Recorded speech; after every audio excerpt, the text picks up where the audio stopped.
Kulağasın cevahir, ben danışım revayet.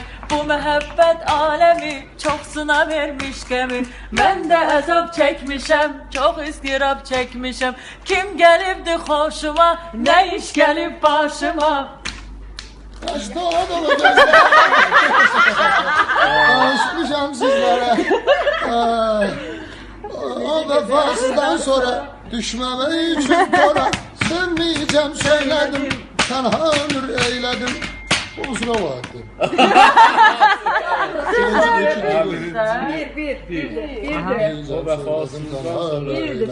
Keçti xeyli zamanlar, öttü bir neçe anlar.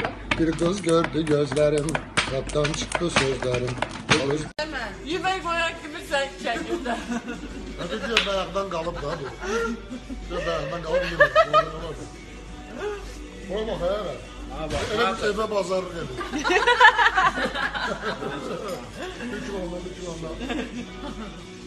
Ama yazı belə gəndə elə tatlıdır Allah. Baxın görünəcək yerlər.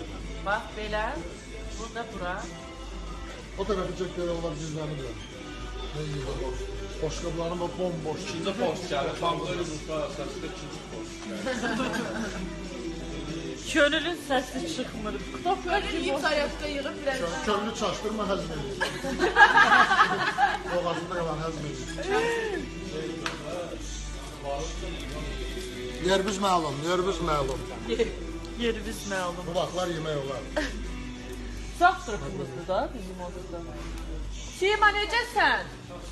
Səsin çıxmır.